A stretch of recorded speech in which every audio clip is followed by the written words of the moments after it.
इस सवाल को ध्यान से देखिएगा और सवाल देखने में आपको हो सकता है कठिन नहीं महाकठिन लग रहा हो, लेकिन देखिएगा सवाल बहुत सरल होगा, क्योंकि हमेशा ये सवाल सरल ही होते हैं, बस थोड़ा सा इसका चित्र आप बना पाओ।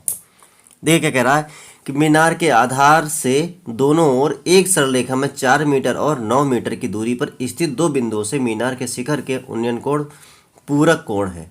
तो सिद्ध कीजिए कि मीनार की ऊंचाई 6 मीटर है। तो सबसे पहले ये मानो कि हमको मीनार की ऊंचाई नहीं मालूम है, क्योंकि वो सिद्ध करना है। तो मीनार के एक ओर मतलब दोनों ओर है 4 मीटर और 9 मीटर। वैसे यहाँ पे अगर ये ना लिखा होता तो ये मीनार के एक तरफ भी हो सकता था, तो कोई दिक्कत नहीं है।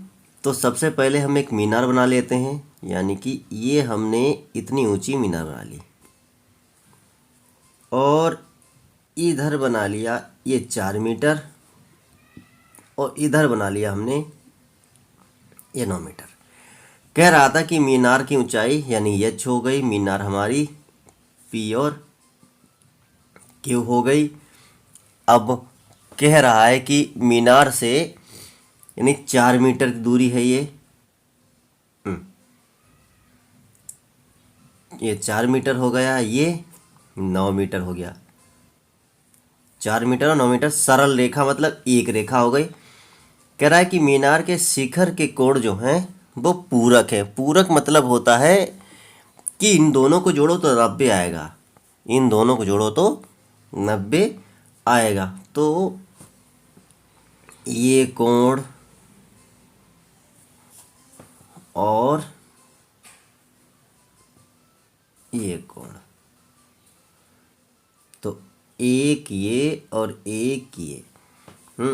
अब इनमें से कोई भी कुछ मान लो इसको हमने थीटा मान लिया, तो ये हमारा 90 माइनस थीटा हो जाएगा, क्योंकि ये कोण जो भी होगा वो कोण इसमें से कम हो जाएगा।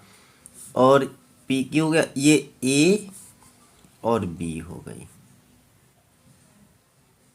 बस ये हमारा चित्र बन गया।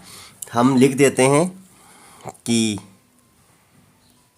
पी क्यू एक मीनार है, ठीक है, जिसकी ऊंचाई जिससे एग्जामिनर को समझ में आ जाए कि हमें चित्र माना गया, जिसकी ऊंचाई बराबर एच मीटर। और इतना हो गया है, सही है, इतना मान लिया। और क्यू बिंदु के दोनों ओर चाहे लिख दो, लिखोगे ये हो गया। और मीनार के पाद बिंदु के दोनों ओर, मीनार के पाद बिंदु के दोनों ओर दो बिंदु ए बा बी स्थित हैं, जिनकी दूरी, यानी चित्र के हिसाब से लिख समझा रहे हैं, प्रश्न के हिसाब से, बाकी ये लिखना जरूरी नहीं है। जिनकी दूरी मीनार के पाद बिंदु से क्रमशः, तो सबसे पहले ए था तो ए की है 9 मीटर बा, फिर बी बिंदु बाद में लिखा हुआ है 4 मीटर है। बस इतना लिख दिया तो उन्हें बिंदु बता दिया और यही बता दिया, और आपने देख लिया है कि आपने देख लिया है। अब चाहे लिख दो बिंदु ए के लिए, बिंदु ए के लिए कोण कोण 90 माइनस थीटा है बा बिंदु बी के लिए कोण थीटा है। लो हमने थीटा भी लिख दिया। जब लिखा ही इतना है, ये सब कहाँ से लिखा है? ये सब हमने चित्र के आधार पर लिखा है। यानी बिंदु ए के लिए कोण ये था तो ये लिख दिया, बिंदु बी के लिए कोण थीटा था तो थीटा लिख दिया। अब बस, अब कौन सा त्रिभुज पहले लेंगे? पहले थीटा वाला लेते हैं। हाँ, तो त्रिभुज पी क्यू बी में, पी क्यू बी में त्रिभुज पी क्यू बी में क्या लेंगे? लंब बटे आधार, यानी कि टेन थीटा बराबर पी क्यूब अपान में पी क्यूब। तो इसमें तो टेन थीटा ही रहेगा ये। तो टेन बराबर में पी क्यू हमारा कितना है? एच, और बी क्यू हमारा कितना है? बी क्यू हमारा है 4। तो यानी कि टेन थीटा बराबर हमारा आ गया है, क्या आ गया है? टेन थीटा बराबर हमारा आ गया है एच अपान 4। अब पुनः इसको समीकरण 1 मान लेते हैं। हाँ, पुनः त्रिभुज अब पी क्यू ए में, पी क्यू ए में वही करेंगे। टेन 90 माइनस थीटा बराबर लंब यानी कि पी क्यूब अपान में आधार यानी कि ए क्यूब।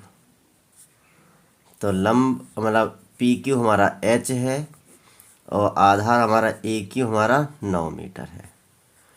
इतना आया होगा समझ में।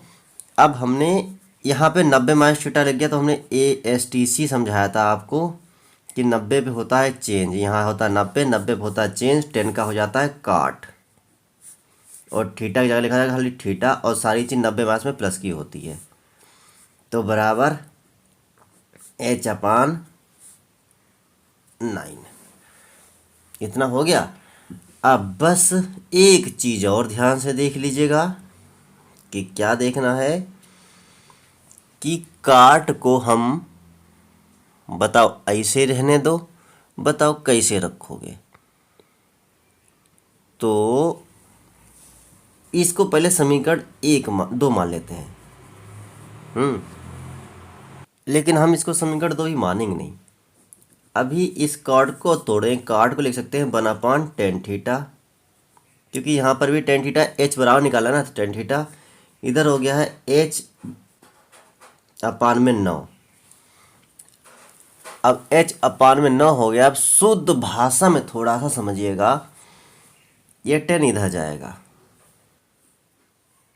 तो 9 ऊपर आएगा, एच नीचे आएगा, या शुद्ध भाषा में इसको यहीं पलट लो तो 10 ऊपर जाएगा tan थीटा, तो यहाँ पर 9 ऊपर जाएगा, एच नीचे आएगा, यानी 9 ऊपर जाएगा, एच नीचे आएगा।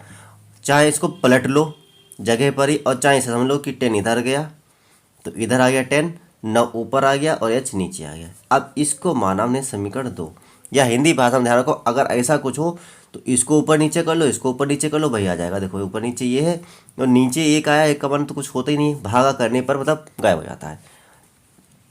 अब दोनों में tan थीटा है, tan थीटा। अब इस tan थीटा का मान यहाँ पर रख दो, तो समीकरण